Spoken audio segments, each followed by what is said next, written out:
Hey, what's going on, Champagne Sharks? Yeah. Yeah, I hope everyone's doing okay. Yeah.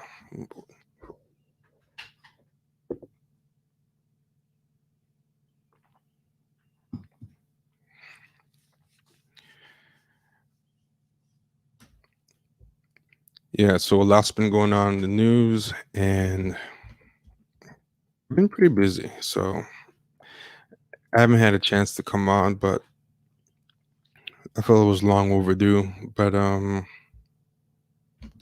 just want to see how everyone's doing, what's going on. But here's something I was thinking today. And I wanted to get people's thoughts on this. Right. And I put that title there as kind of like a troll. Like the title's kind of a troll, but I seriously want to know. Um, I started watching Star Trek and I'm watching it and I'm watching it and I haven't really ever been that into Star Trek. I like the original series and stuff when I was a kid. I like those kind of go-go boots they used to have. And the way they used to fight was so stupid in that show. Uh like it was so stupid on that show. Like I just had to like watch it. Like if have you ever seen like the fight moves on that show? Like I revisited it as an adult and like the first series is amazing. Like that original one, like the one from the 60s. I just don't think he can beat it. I don't care like what you show me. I don't care about those Voyagers or Deep Space Nines or I try all that. It's good, but that first one, there's something about it. It's there was this show, it used to be called Wagon Train back in the day. It was a Western, and it was like this traveling caravan in the West. It used to be on I think CBS, I think. Um and Gene Roddenberry told him, "Yo, I'm want to do Wagon Train, but to the stars." So that's what Star Trek is. It's like frontier. You know, they just took the Western like frontier and then they just reimagined it in space, except they worked out the kinks. So it's kind of like a redemption for the American project. Like you had to have this like fucked up Western version of it, like where there was slavery, there was you know oppression, racism, imperialism, and all this stuff. But we have to go through that bad trial run to um that was the beta testing of white supremacy. Like this is the refined uh that was the beta testing that we call conservatism and nationalism and all that stuff. Now here's the ready to go assembly line, like final 2.0 version. We call this like the liberal version, but I mean, at the end of the day, I mean, it's still kind of white supremacist, right? Like, I mean,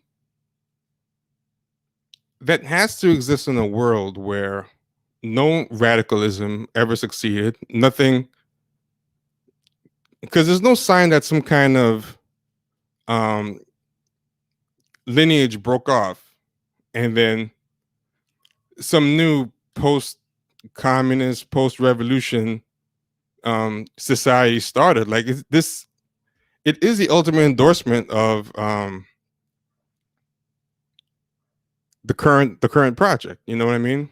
Like, I mean, the current American project. Like, I feel like when I was watching Star Trek, I kind of realized, to some degree, the world right now is American. I mean, American soft power, American military power. The world right now is American. Like the movies, the soft culture, everything. Culturally, like America just kind of just won. And I mean, I'm just reading the comments now. Yeah, I mean, like America straight up won. And Star Trek is like, let's take it a step further. America is not only um, now Earth, but America is going to be the future, and America is actually going to be the stars. Like America is going to colonize the future. Is going to colonize the stars, and once because they call it the world, it's supposed to be the Federation, whatever. That's just America. You know what I mean? It's just supposed to like all the people you would hate today if you're like a fan of the show, fan of the podcast, fan of leftist politics or all that stuff. Um, all the people you like would not, I think, be there in a post Star Wars utopian world. Really, you know what I mean? It would just be all like the Neurotandans of the world. I think it would just be nothing but like every blue check that people dunk on Twitter. Like I think that would be what you would have to be in a like every black person you see in a Star Trek thing in one of those Enterprise ships is gonna have to be the kid of a Blavity or a talented 10 type. Like everything that's being screened for now, that would be the ideal. But anyway, like I don't know. I think this all kind of comes together to make it clear that Star Trek is it's really interesting. It's like the most um clearest utopian vision of white supremacy. Like what all this was leading to. It's like the ultimate endorsement of American exceptionalism. Like the diversity is very American. The like everything about it is very American. I don't know. It's just a really, really interesting thing because that kind of presents this kind of, and they're getting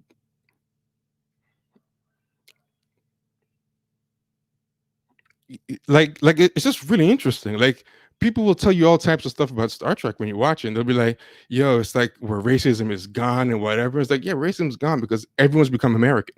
Like you have ultimately assimilated and shaved off all your rough edges to fit this. You know, it's yeah. And what I like about the original Star Trek series is it's the most honest about it. Like they are just colonizing straight up. It's and yeah, it's just like the other ones are uncomfortable with it. They try to pretend to be something they're not, you know. But yeah, they're all trying to be like these new ones are all trying to be something they're not, and that old one is just like, look, this is the future. This is it. It's American. We won. You're going to have to be us to not only play the game on Earth, but the whole world. I mean, the whole galaxy. You know, and this is all the product of the trial and error that we call human history. It's the ultimate, I think, endorsement of um, imperialism and all that stuff. It's the kinder, gentler one that um,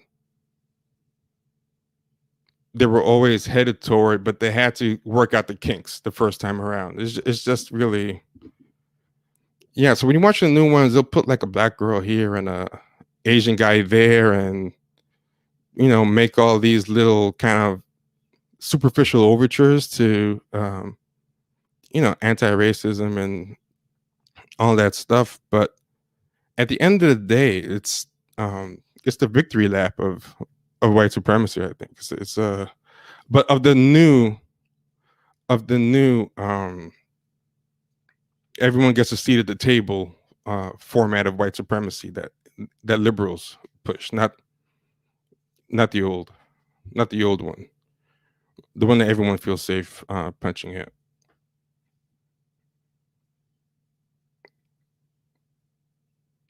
Yeah, but I don't know. It was something I was thinking about because I was watching a lot of Star Trek, and it is gonna sound like I'm like bashing it or trying to say bad stuff about it, but I don't even think it's that. Like I can still enjoy the show and realize that's what it is. It's just fascinating that people need to pretend it's not that. You know what I mean? Like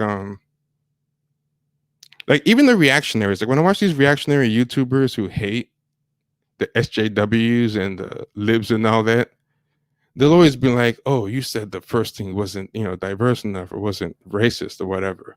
But um, it wasn't racist, and Star Trek always represented this, and you SJWs are like ruining it, right? Instead of saying that, they should just say, "Yo, yeah, it's racist. Yeah, it's this and that, but it's just really educational, and it's just a fantasy." Like I can know it's a white supremacist fantasy and just watch it and just be like, well, this is the entertaining fantasy, you know? But it's like this weird kind of person now that the existence of the fantasy bothers them. It's gonna somehow make something happen in the real world. You see like Martin Red is kind of saying, see, you say I'm Persian, Norwegian. I don't know why that's relevant really, but Star Trek was imagined during the Cold War, true, but was very progressive for its time. Progressive on whose road?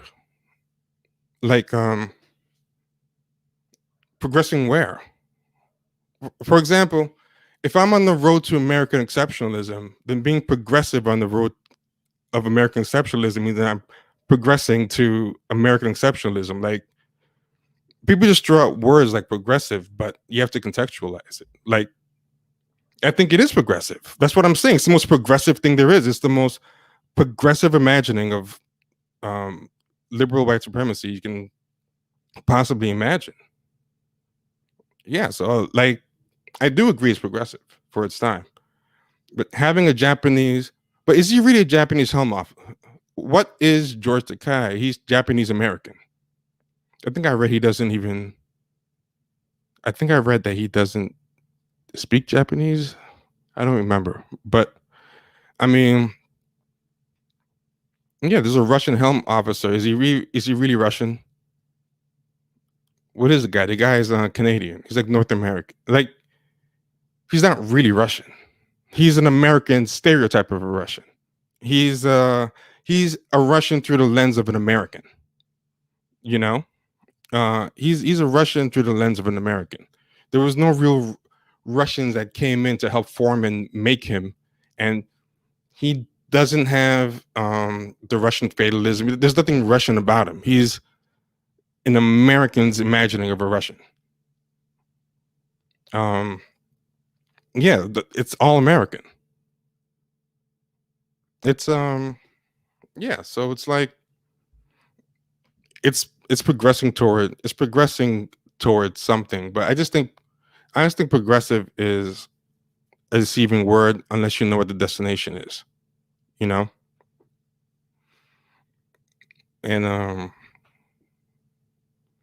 because I think a lot of times when you hear something's progressive, you just hear the word progressive, so you think, oh, that must be great. But then if someone says, by the way, the place that we're progressing toward is this, and you see a picture of it, and you're like, oh hell no, and um I don't know what Disco Elysium is. Yeah, the original series, despite its flaws, it kind of wears its problematic aspects on its sleeve. Like it's a very unrefined. Like these are all like refinements of propaganda. Like they keep tweaking them to kind of make it. They're trying to figure out what type of white supremacy utopia can the people tolerate. The poors, the blacks, the women, the whatever. Like and people got back to said, okay, we got your first draft of the ideal liberal white supremacy. We don't like that the black girl is a secretary. So they say, okay, well, what if, you know, we make the black person an engineer, and then it's like a conversation, it's basically a conversation. It's a negotiation of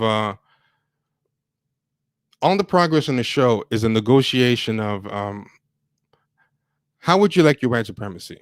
Like, how can we all get along? We don't want to go back to the days of just stomping you into holes and setting you on fire and hanging you and enslaving you as just a world population, like colonizing you. It makes us feel bad. We don't have the stomach for it anymore. Consciousness get to us, like get to us. How can we renegotiate this whole thing? And that's what white supremacy 2.0 is about. That's liberal white supremacy. That's um if 1.0 was like 1984, then this is like Brave New World. They yeah.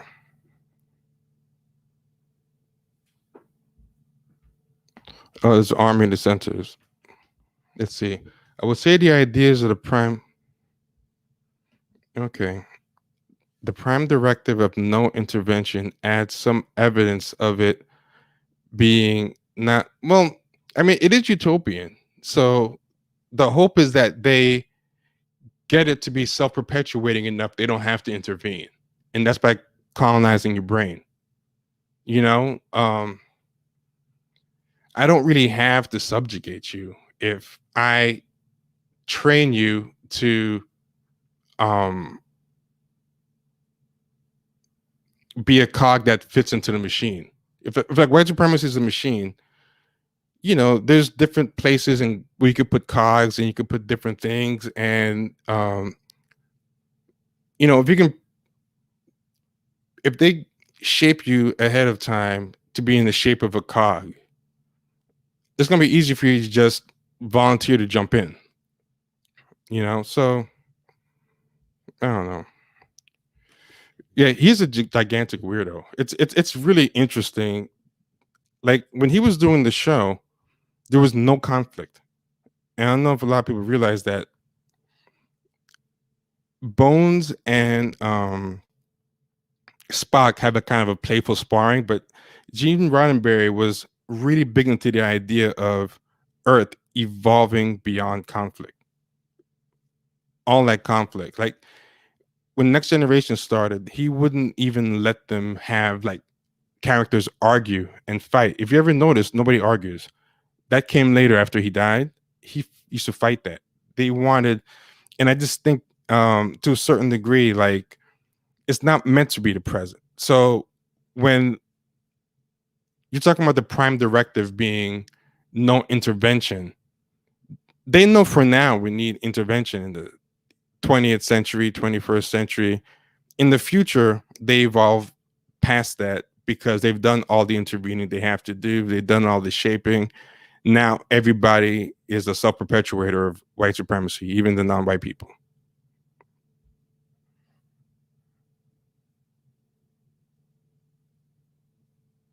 What is this? Oh, did she? Oh, I would love to hear about that. I mean, this might be old hat to a lot of people. It's just new to me because I just really started really watching Star Trek past the early episodes. Because yeah, I remember the first time I watched them, I was a kid, right? And that's when I remember fondly. But like revisiting it as an adult and then trying all this new stuff everyone's always been talking about. Like people have been talking about the later seasons of Next Generation and Voyager and these different ones. So I was like trying them and I was like, damn, this is really this is like a liberal blue checks like wet dream, you know, when that still believes in American exceptionalism. Yeah, I mean, It's just really interesting. Like it really kind of shows like how kind of seductive it is too. It's like if you just, you know, go along, you can be a part of this future. You know what I mean? And I can like see the appeal behind that, you know, like there's no racism in it. You know what I mean? Like you will never have to. I mean, you look around, if you pay attention too much, you might realize there's still 70% white people around, you know. Um, but that'll be okay because you're gonna make it. You're gonna be one of them. You know what I mean?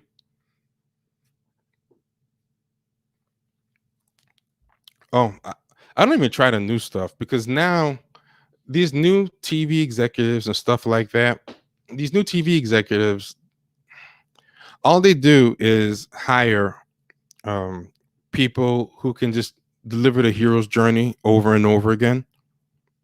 So that's all they know how to write. They like when they get J.J. Abrams and like those kind of people to like make movies. You're basically just they're basically like 13-year-old boys who never got over Steven Spielberg, right? But they're just in the 40s and 50s. That's like a real type of guy that and he dominates the culture and he just makes everything unbearable. And that's like the Gen X. That's the Gen X rot. Like a lot of younger people who like fans of the show always get mad at us for talking about other generations, but that's the Gen X rot. Like if you want to know where Gen X are fucked up, that's where they are fucked up. They're just a bunch of people who just never got over Steven Spielberg and their favorite toys.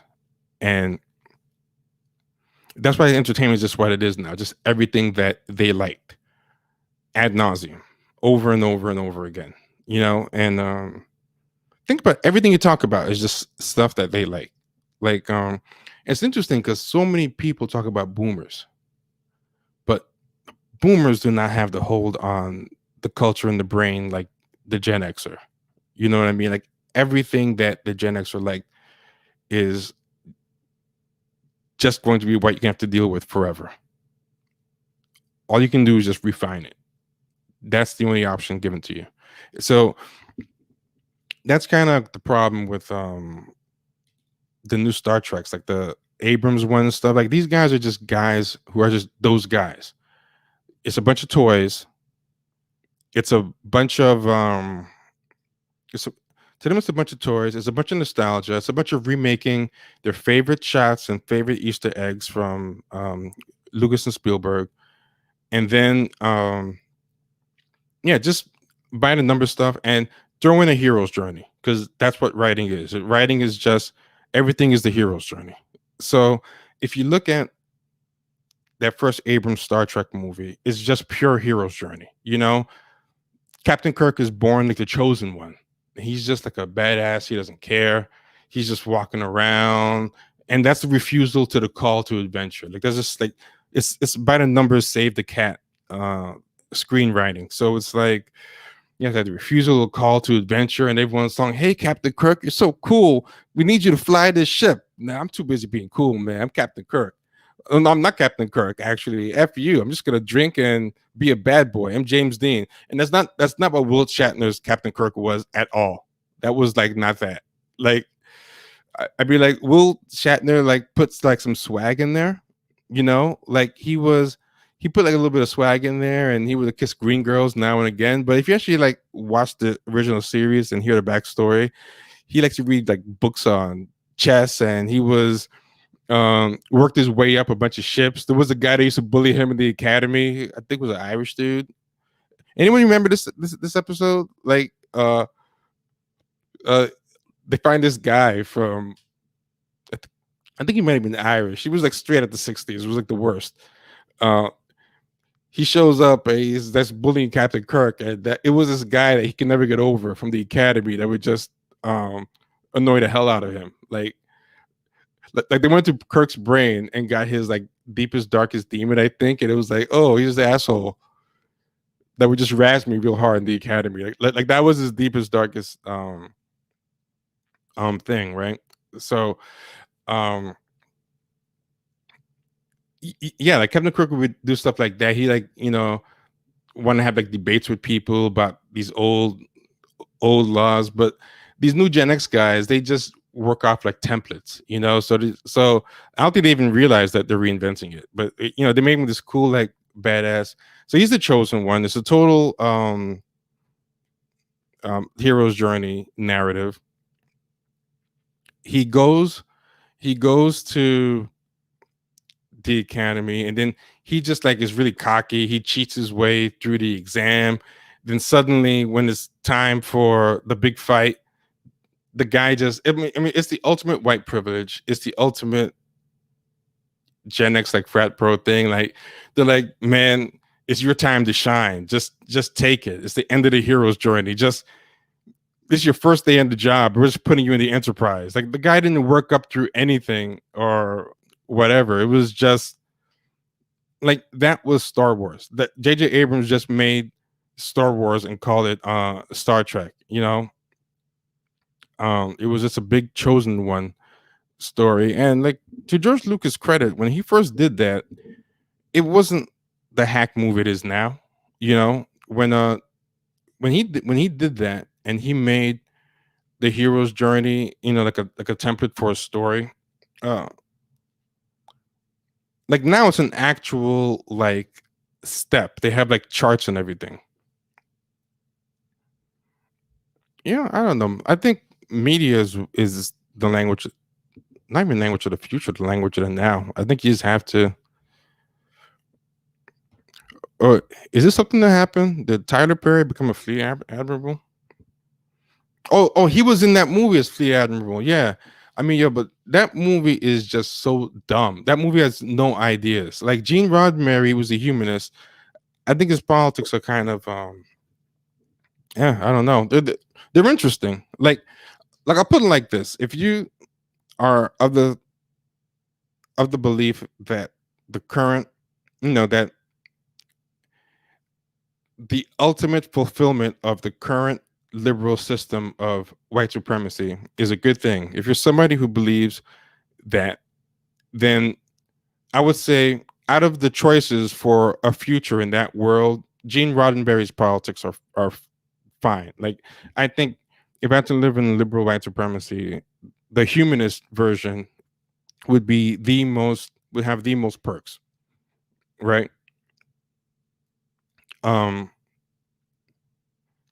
so I'll give it that. But other than that, I don't know. It's Hey, what's going on, Outlaw?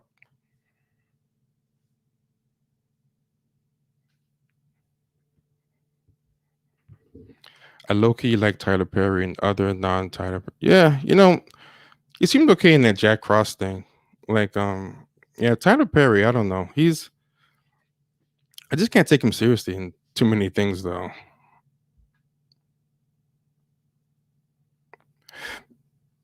There's an interesting conversation going on in the comments. I mean, like, I'm half tongue in cheek with this title, but I'm like half serious. Like, it's just, I just think it's an interesting thing. I just think, like, I know a lot of people are gonna read the title like, oh man, he's ruining Star Trek, or he's being too woke, but it's not even like that. I'm not saying, like, don't watch it, or it's bad, or it's terrible. I think it's just fascinating propaganda. Like, it's like, I mean, to hate the West Wing but like Star Trek, it's kind of an interesting thing because they're really the same thing. It's just like, the West Wing is just really corny and hokey in a certain kind of way, but Star Trek is like the ultimate realization of that world at the end of the day, you know? No, people said I'm stirring up a horn. I'm not slandering Star Trek. It's like the opposite. I think it's fascinating. What's actually good and worth watching to you right now? Oh, I had an example. Oh, this is gonna drive me crazy. I had an example of a great show. Oh, it's canceled. This show is gonna surprise people, I think, but Sneaky Pete is the perfect dumb smart show. Like it's like the ultimate middle brow show. Like it's like I can't tell if the show's not no the show is really smart. It gets very unpretentious, but you think that makes sense? Yeah, if Sneaky Pete, like it's not like a madman, it's not like The Wire, it's not saying, "Hey, I'm so smart." It's we actually have a really dumb premise, but then episode to episode, like it's really layered, and and like the way they weave the plot and weave all the cons together, like it's dumb but it's smart. Whereas most prestige TV is smart but it's dumb. If that makes sense. Like prestige TV is like, hey, look how smart I am, and then like straightens up his tie and has like long, meaningful stares, and then you kind of realize like, um, 8 seasons in, it was being run by Benioff and Weiss, or you get all these different stuff like Sneaky Pete. It just comes in, it's like, hey guys, I'm dumb, like what's up? This is just gonna be like some dumb CW show, and then like low key just starts doing really smart shit. Yeah, I've never tried The Expanse, The Human. I mean, I don't know. I get all these shows, but I'm like, I'll just watch Star Trek, the first series. Like I don't. These are all just gonna be people trying to do the same thing that Gene Roddenberry did in the '60s, and I'm like, yeah, they can get their shot and do it, and paint it blue instead of red this time, or like people put a new coat of paint on something, I notice, and then people act like that person invented the thing. It's really interesting. Like people will be like, oh, this is like the best Star Trek ever. It just really like, and they'll be like bashing Gene Roddenberry, but it's like, no, that guy created it out of nothing. I don't care how many coats of paint you put on something, the guy that created it out of nothing is a beast. you know Maybe he didn't have it perfectly polished or whatever, but you can buy polish easy. Like polish is cheap. Colleges are graduating polish like nothing and underpaying it like at the drop of a hat. Like, and that's to me, like that's just all these new people do, and these new shows that try to be like the new um upgrade or whatever. Like I was seeing that series like the Orwell or whatever. There was an ad for it. I'm like, why would I watch that? About like why I'm gonna watch like a spoof of like who are you to even spoof that? Like what original idea have you had? Like what have you done besides comment on things? Yeah, so I just wouldn't like watch them with Orwell. I just don't get it. I would just rather watch the first series again and just think like, okay, this is like a guy's brilliant vision, you know? Um so yeah, I end up not watching a lot of those things. Like if I have time to kill, like I will. But I mean, yeah, so I don't really like a lot of those shows. But I have like extreme views about that stuff. Like even with things like comic books, like I think something like Spider-Man, that was a to me that was a 38 issue character that two guys made. And one guy left because he was mad at the money he was making. And then Stanley tried to keep that character going as long as he could. But to me, like Spider-Man stopped when Steve Ditko uh, left. That was Spider-Man, and like nothing, everything else is just um, a corporation just trying to get as much as they can out of what they paid those two guys to make those 38 issues. Like it's capitalism at its most ingenious. Like what's the maximum value extraction we can get out of this 38 issue burst of incredible creative energy where these two guys created something virtually out of nothing. And those guys got paid a pittance, but everybody since has had a fraction of the soul and have made millions and millions, more than those guys ever did, and because those guys could not have a creative idea in their life, but the one thing they know how to do is make money, and the one thing their parents know how to do is make money, and because of that, they will get more from that thing than Attack on Titan is good. We're gonna do an episode of Attack on Titan. Um, yeah, yeah. So it's like all this stuff is just corporations maximizing IP and just parodying stuff. Like, and that's what kind of I think Gen X did. Gen X was just a lot of polish. It was just there were just guys with a lot of polish, and they just had good memories, and they had this idea that their childhoods were the most important thing to ever happen to the world. Like their childhoods were everything that happened in human history was worth happening because good or bad, regrettable or not, it led to their childhoods. And their childhoods are the most sacred things uh, that ever existed. And that's why we're like subject to their childhoods for ever. Like we're gonna have to grow up with their characters, their ideas, their heroes, um, everything. Like the only choice for uh, Gen Z person is just what version of uh 60s character do you want to watch, or 80s character do you want to watch? Do you want your own version of this character? We'll give you our character, but we'll dress him up in Crocs. It's a new Spider-Man cartoon. This one is, but Peter Parker's in Crocs, and he's dressed like a Gen Zer. So we could pretend this is yours now. You know, and this is crazy. Like there's so little hate for Gen X, and it's crazy to me that there's not more. Like, yeah, they're like Gen X is like that. Remember in Devil is it Devil's Advocate where they said the greatest trick the devil ever pulled was convincing people he didn't exist. Like the greatest trick Gen X ever pulled was convincing people that they didn't matter. You know,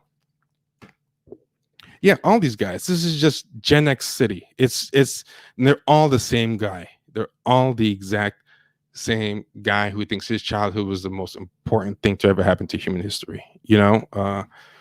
They're white, they're male, and they're great at keeping power. Like because what they've done is they've picked or sponsor or support all the new millennial and younger women and people of color talent. So it's like, for example, um, Lena Dunham is what's his name? Judd Apatow's protege. Brian, there's the girl Riri Williams, the Black Iron Woman, but she's created by Brian Michael Bendis. He's one of those Gen X guys. Like they kind of handpicked and chosen these new blavities and new feminists and everything. And those people are just gonna perpetuate kind of their importance and their reign, Yeah, but everything is postmodern now. Everything is postmodern, but yeah, but yeah, Star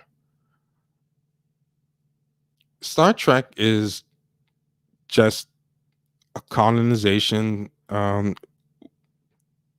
American imperialistic utopia. That's just really what it is. It's the ultimate endorsement of white supremacy in in its own way. It's interesting.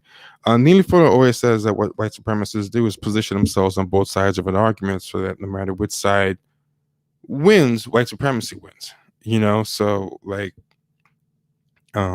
something like the Civil War, what liberals will tell you is that it was or American exceptionalists, like the Aaron Sorkins of the world, would be like, it was the best of us defeating and reconciling the worst of us. So it's like the good Americans versus the bad racist Americans. And like what Neil Fuller would say is like, that's just two different forms of white supremacy. The liberal pluralist form that was emerging, and the old school overt violence. I can't say they're the only ones that are violent, because the liberal one's violent too. I shouldn't say that. They're both violent. See, I was falling for the trick myself. I'm trained to think. I'm trained to think that way, to fall for the trick. But I mean, what the liberals do is they don't do their own violence. They outsource it to someone else. So the violence is all put out of sight. But what the police do when they occupy like the ghettos, when the people are put into prisons that regular people don't have to look at, is just basically like back in the days, especially in the South, everybody had to hang their own black person. Everyone had to persecute their own black person, just like you had to kill your own food. Just like the modern Americans, the modern society doesn't have the stomach to kill their own food. They don't have the stomach to do their own oppressing either anymore. It's, like, if you look how people eat food now, you ever notice like they try to do everything they can to disguise that it's an animal? But if you go to some place like where my parents are from, or like a lot of my Asian friends, you go to their house, they'll put like a duck on the table with a head on it. There'd be the fish head. Uh, if I go to my mom's house, some of those Chinese people, it's like the whole neck of the bird is like cooked with the head and everything. And when you do that, I think to a certain degree, you kind of at least keep some kind of appreciation of what you're doing. But Americans, I mean, chicken fingers and all these things to like discombobulate the food so you don't think of it as an animal, nuggets and all these weird. Yeah. But yeah, so I feel like America's that way with suppressing too. Like it doesn't have the guts to get a gun and shoot their own black person. Like, but back in the South, you could do that. You could just you can kill your own slaves, but even if it's not a slave, you can just like kill a black person. And you did it yourself, just like you hunted your own food and you built your own house. You killed your own nigger. That was just what you did. So yeah, that was the mistake of me to call the Civil War an example of the violent form of white supremacy versus the non-violent, because they're both violent. They're just that the liberal side, or the side that's on the right side of history, is the one that is a world where you have police forces, you have institutions, you have places where you can outsource the oppression for you, and you can keep your hands clean. You can get the same system, the same benefits, but you don't have to feel like a bad person because someone else is doing it to someone elsewhere. And America as a country does that around the world. Like a lot of liberals, when you talk to them about international politics and drones and everything, they don't care. It's all an abstraction to them, as long as they can convince themselves that everything is okay here.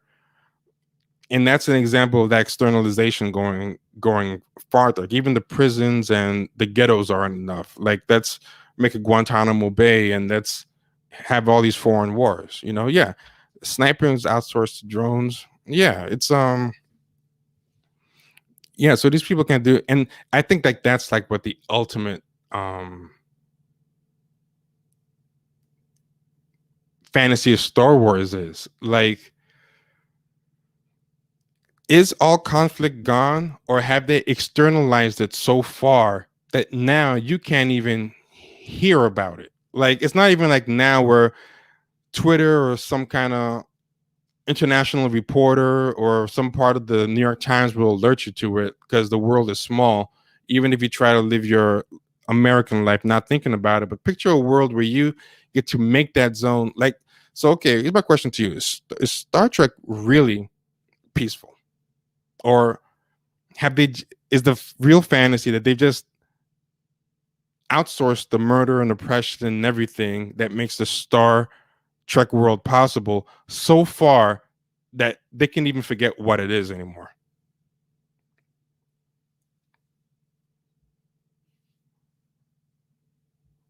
Yeah, but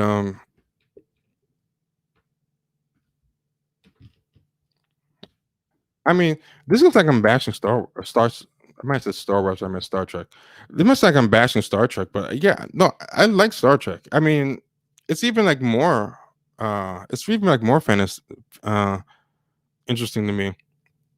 Federation is a military state. Yeah, that's fair. I mean, yeah, basically is. It's just it's a liberalized. It's a military listens to NPR, so they're a cool military. It's not one of those bad militaries. Listens to country music and stuff. No one has a crew cut there. Like Jean-Luc Picard is like a French name, so it can't be like a bad military. Yeah, it's the Federation is peaceful, and any civilization is free to join. What are you gonna do if you don't join? I mean, I don't know. They don't even have to oppress you anymore, because look how advanced they are. Like, that's how they oppress you now. Really, is they just give you stuff. I mean, that's the main thing that they realize. Like, that's the main thing Lyndon B. Johnson was trying to tell the Southerners. Like, he hated the Southerners. And it wasn't because he wasn't racist himself. He was racist. But what Lyndon Johnson said is, if these people keep their boot on these people's neck all the time, these black people, they're going to make them revolt. They're going to give them nothing to lose. Like, you have to give somebody something to lose. And Lyndon B. Johnson was like, you know, that's a big reason why I did the Great Society, but also like give them a chance to get like jobs and trinkets. And if you give them that, they're gonna be scared to the death to lose it. You know what I mean? And they've realized that's become a very, very effective way. Like, give them the idea that they're participating.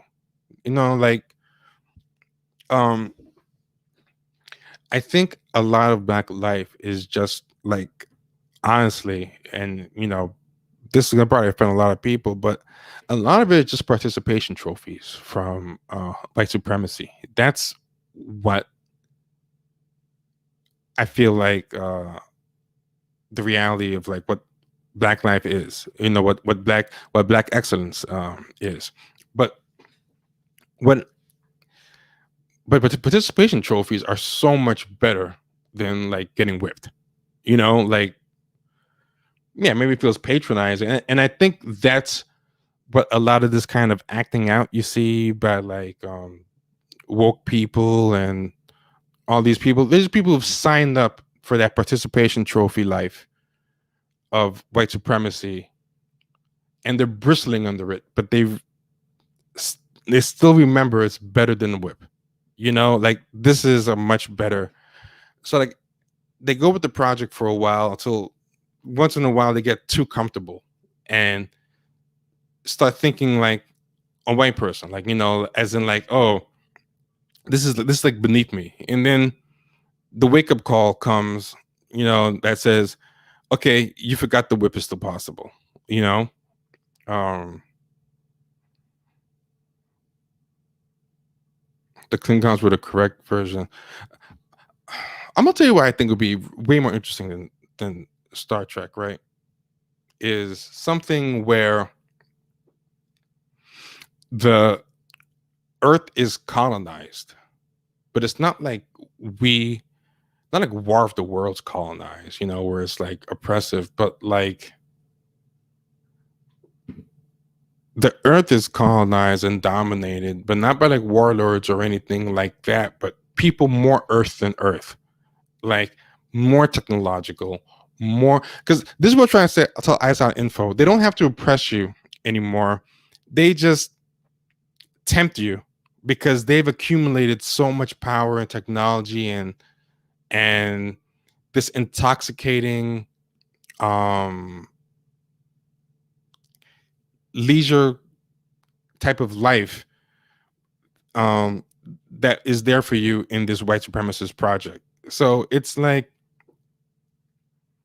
um trying to convince people to get on a slave ship is different than trying to convince them to get on a cruise line. You know what I mean? And that's kind of what they're doing now. They're just assimilating by being like, look at the holodecks in the Star Trek, right? Why are those so important? They play a really important part, especially in Gene Roddenberry's years. The guy was obsessed with the holodeck, and it's like it's the pleasure. That's one of the main perks of white supremacist culture is like, okay, if you're on the wrong side of this, it's going to be really bad for you. But if you're on the right side of this and you're one of the ones that we like, I mean, we have ways of pleasure you have never seen before. And that's what they're going to conquer those people with. So what iSound Info was saying was this. He was saying, iSound Info was saying, yo, you don't have to join. No civilization is obligated to join. But once you show somebody a holodeck, I mean, unless they get to some North Sentinel Island type planets where they'll just shoot cannons and throw spears at anyone who even comes close, like we don't even want to talk to you, most people are going to sign up. But they got to that utopian world off the blood, sweat, tears, and oppression of everything that came before it.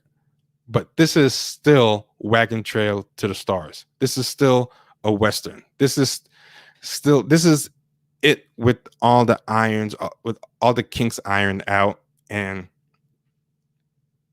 I think it's basically at the end of the day, it says everything was worth it.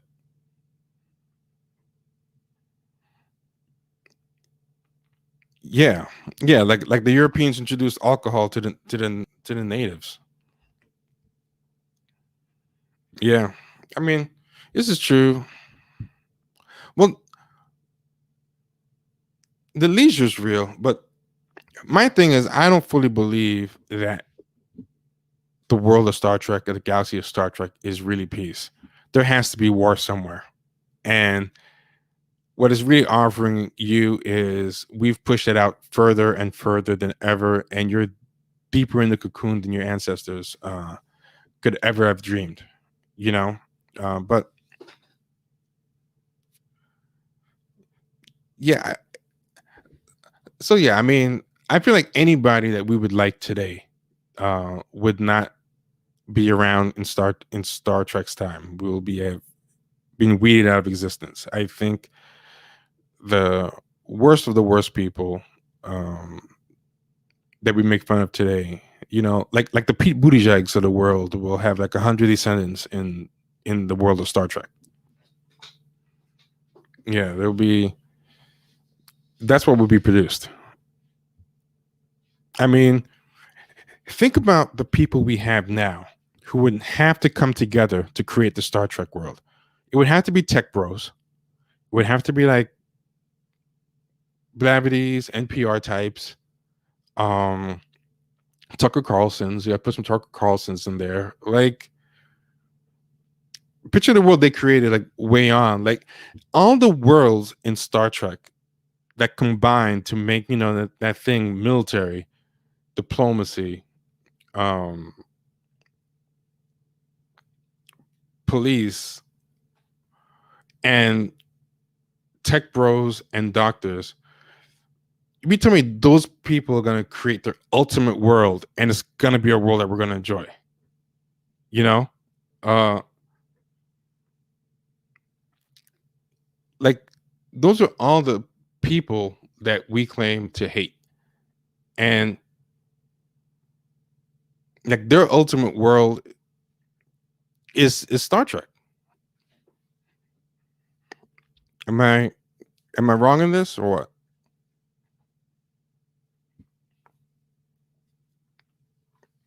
But yeah, I mean, I think their ultimate world is Star Trek, and we have no proof that anybody else subverted anything. So there's no real talk about like real um, communist heroes. There's no talk about black radicals or revolutionaries of the past or nothing. Like I think all those people lost. I think all those people lost, and this is so it's a great kind of propaganda in its own way. Like that's the ultimate seat at the table. This is where American white supremacy is headed. It's not only taking over the future, it's taking over the whole galaxy. Do you want to miss this ride? Like, do you want to be part of the alternative? Look at these worlds we're visiting. We're gonna make sure to keep visiting these worlds and different civilizations. So you just get a constant reminder when you watch this show of what we're offering you freedom from, what we're offering you escape from. You know?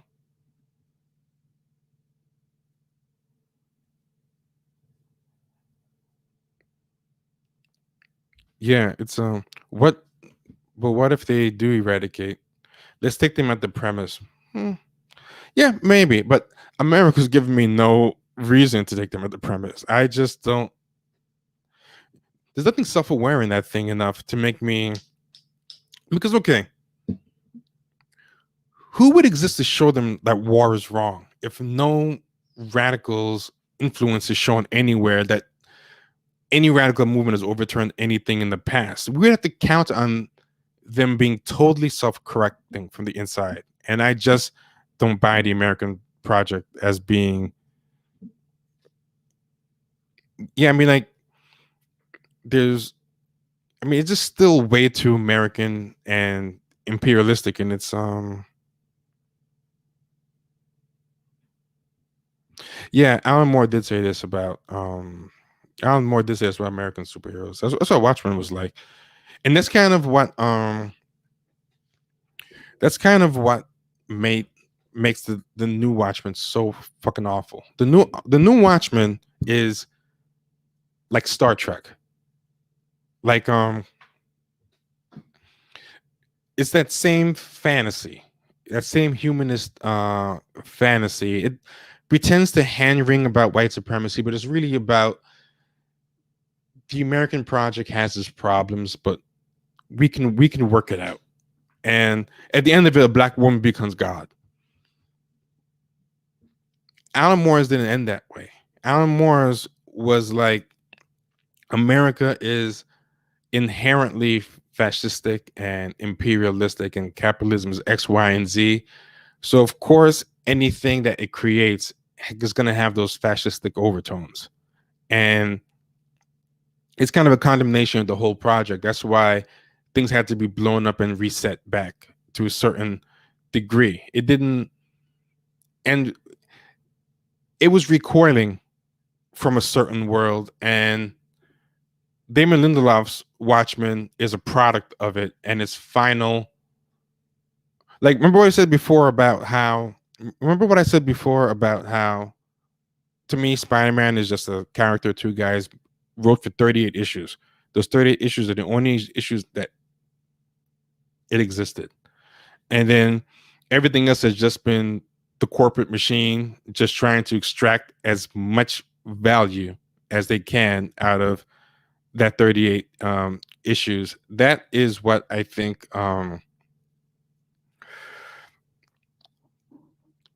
That is what I think they do with a lot of these properties. Hold on.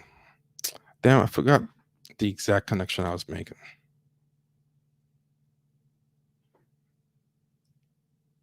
for people who like structure, I know this is gonna drive y'all crazy. I know some people, if you like YouTube essays where there's an actual like structure and a script, and the guy talks in that like NPR voice, I don't blame you because those are great to watch, and I like those too. So I don't blame you, but yeah, unfortunately, this is not one of those.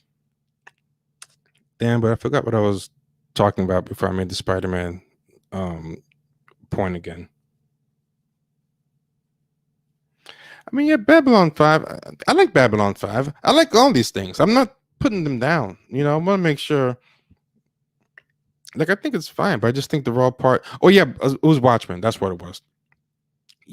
Just like I said, Spider Man was that. Damon Lindelof's is a perfect example of that as well. It's two guys labored together and made 12 amazing issues that had a total story to tell. And you fast forward like 4 decades later, and like AT&T Time Warner is just still pulling out value out of 12 issues times 20. What's that? It's like 240 pages. They just extracted another $1 billion out of that 240 pages. That's just insane. Capitalism is amazing. Like, and that's what makes Lindelof so diametrically opposed. Like, see, like Alan Moore's naivete was to think that he could create a message against something using the tools of that something. That's like that idea of the long march through institutions. You can Google it. But this idea that through institutions you can, but all the institutions do is just pervert it back to the original message that they were telling anyway. So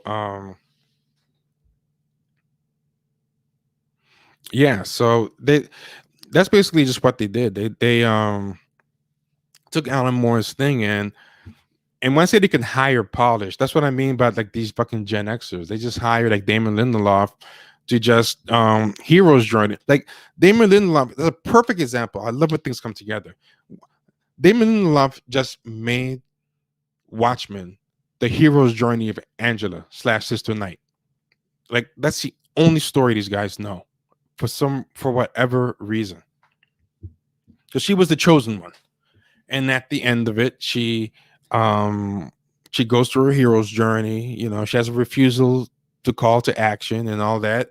Like the same thing J.J. Abrams did with Kirk.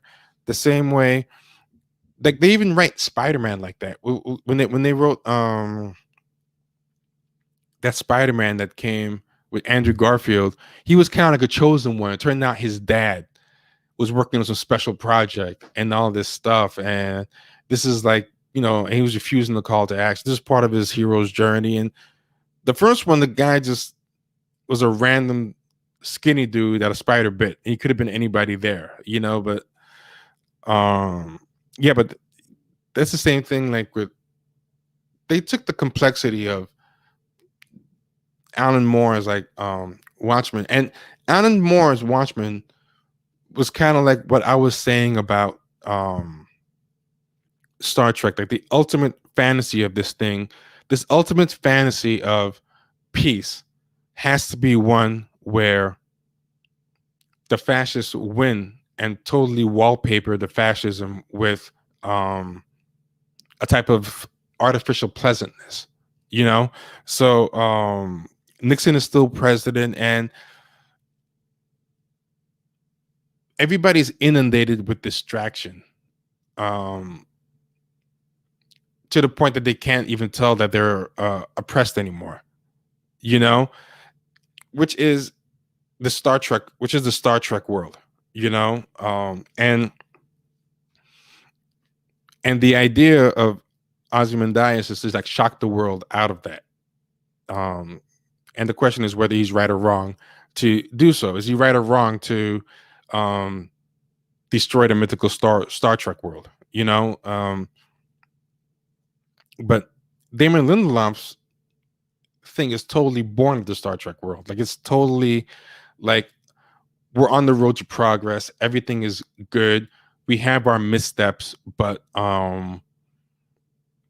you know, um, let's just continue the old project. Let's just make it diverse. What's the negotiation? You want some Tulsa? You want some um, black woman intersectional whatever? Yeah, that's fine. But it's not really saying anything about white supremacy, really. Like Alan Moore, despite having no black people, had way more to say about white supremacy than like Alan Moore's version had so much more pointed critique of white supremacy, even through the absence of black people. And Damon Lindelof's is a triumph of liberal white supremacy. They have something called reparations, like this kind of liberal form of reparations. So now the black people are chill. The black people have no type of racial animus in Watchmen, like not really. There's like little implied microaggressions here and there, but for the most part, you know, the reparations are kind of just more to show people we're good. That's how liberals think. Just we read the right books and pass the right laws and, you know, do enough hiring and patronizing. We can, neutralize the black people, make them um, useful cogs. But the world of Watchmen Lindelof is the total triumph of the type of world that Alan Moore was critiquing, because Alan Moore was trying to say that this world is hypocritical and whatever. And it's like in Lindelof's, there's a clan, and the clan is the bad guys, and yeah, it was just a bunch of bad apples. And look, Dr. Manhattan's black now, so it's fine. America's nuclear weapon is a black guy now, so everything is safe. Instead of worrying about the fact that there is a nuclear weapon, and then why does America have it? It's like, no, don't worry. America's nuclear weapon is black now, and he's in control of himself. You know, yeah. Like I just can't believe the amount of people I think that Damon Lindelof Watchmen is like so great. Like, people think it's better than the original. It has absolutely nothing to say, and it's just pure liberal, pluralistic garbage. It's yeah. I look at people crazy when they tell me that thing is better than Alan Moore's version. Like that's the ultimate triumph of the corporation. Like they totally won. They kept the rights from Alan Moore and Dave Gibbon. They got a Gen X hero's journeyer type of guy. Like I said, that gives us by polish a dime a dozen. And they know, because they said, like I said, Gen X just thinks their childhood was the most important thing to ever happen in human existence.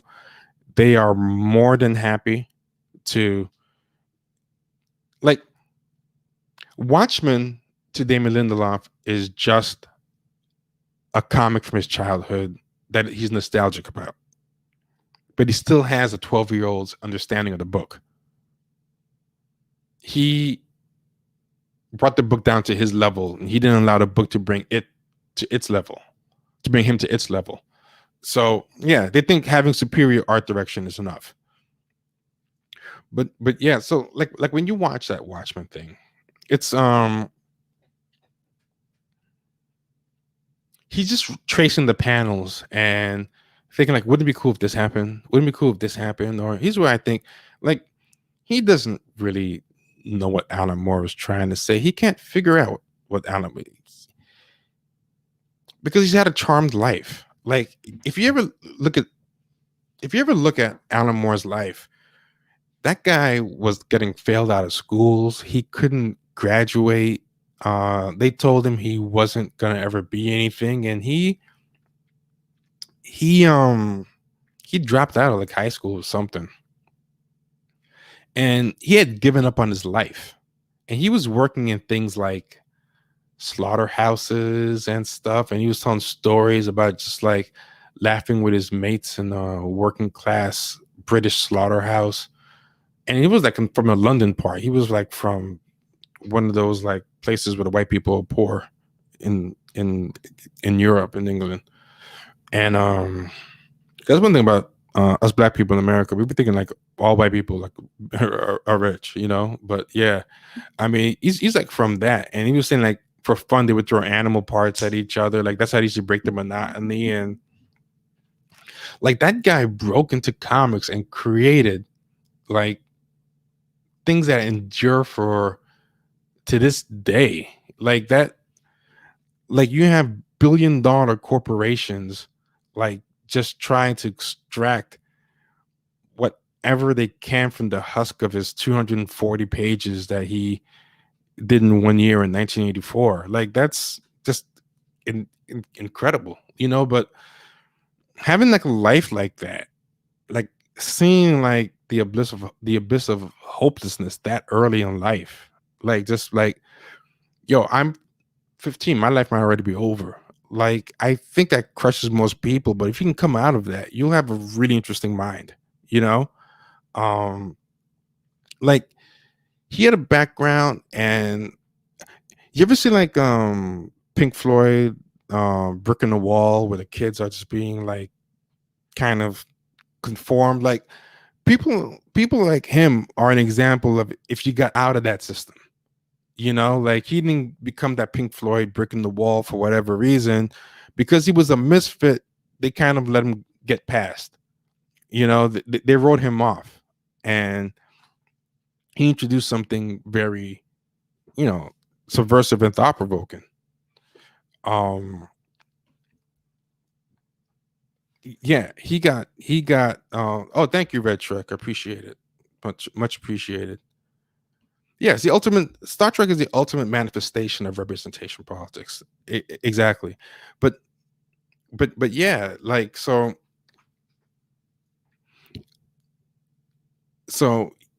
he is basically written off. I mean, he's like, and he started having like kids and stuff.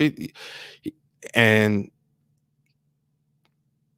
he came up with this stuff later on, and he worked his way up, but he got like really lucky. But he just really liked comic books, and I forgot exactly how he broke in. I used to know, but like you look at someone like Damon Lindelof, and like, or Benioff and Weiss, and these are people who are like kids of like doctors and lawyers and mortgage bankers and investment bankers and stuff, and then they went to like prep school and college, and they usually like a highly ranked private university or an outright Ivy, and they kind of doing all this stuff, and then they get this job, because someone like Sony or AT&T, says, "Hey, we heard this nerd stuff.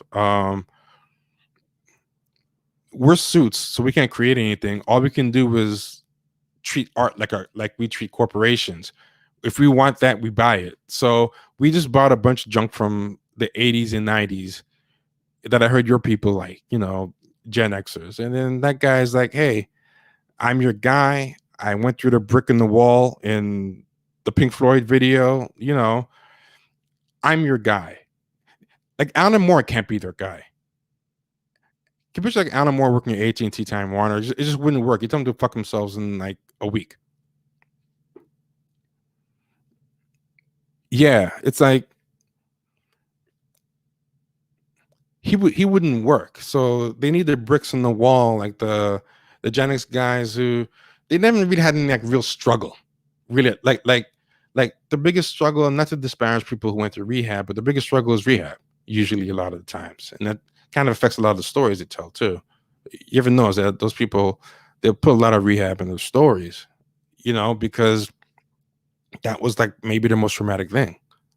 As a, like what they're gonna write about, like um the Vietnam War, like what's like to have someone die next to you. Like they don't have experiences like that. Like growing up in the Great Depression and having to be the man at the house at 15. Like, like someone like Jack Kirby, like grew up in the slums, Lower East Side, when that meant something, and he did combat in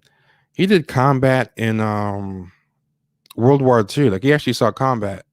He said he was traumatized by it. And like Stan Lee, like, that guy was the man of his house at like 15 or something. That guy had to put food on his table, on his mom's table. His dad was like chronically unemployed. Like that's just a different kind of mind. That's the kind of mind that will make like a whole Marvel universe. Like the Lindelof mind that went through that system, or the Benioff and Weiss mind. Like, if you look at like how someone like George R. Martin came up, and look at how Benioff and Weiss came up, like you can tell why he produces those books and they produce those that season 8, you know. But they're good company people. They're polished. They know how to get good grade. Like being trained to know what teachers want, how to impress teachers, impress other parents, impress this. That puts them in a position where they know how to impress bosses. They know how to impress suits. They know how to be compliant. And the Alan Moores of the world, those people who, you know, had problems with authority or problems with that type of stuff, they never had those rough edges taken off. They can't work in the world like that. George R. Martin, like he will write the books, he'll hand them over to Hollywood, but he's not gonna want to like work in the writer's room and adapt the show. He's just doesn't. He's not gonna want to be under the suits like that. Yeah, exactly. Like the the message of Watchmen is who watches the Watchmen. Like the idea that too much power is always corrupting, even if it's painted like a utopia. And that's what Dr. Manhattan was doing. Dr. Manhattan made America seem like a utopia because he was a unstoppable power source, the infinite. He was the ultimate super weapon.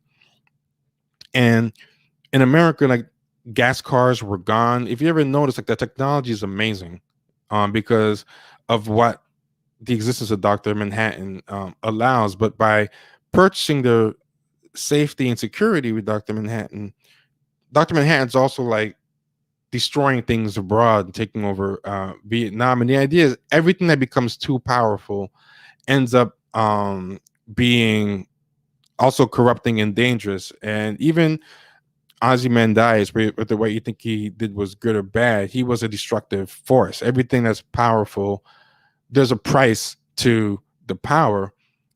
Lindelof's Watchmen says the problem with power is the wrong people having it. If you put good people, which is, the promise of the liberal form of white supremacy, is that, the problem is that we didn't have a diverse enough board of directors. The problem is that that Trump was president and he's the bad white.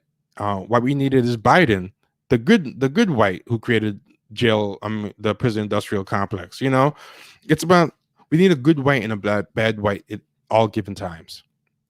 And that's the Trump and Biden thing. Like one guy created like the 1990 crime bill, but he gives himself a half black vice president and says, hey, I'm intersectional, bucko, and we just give that a pass because the orange man is the really bad one.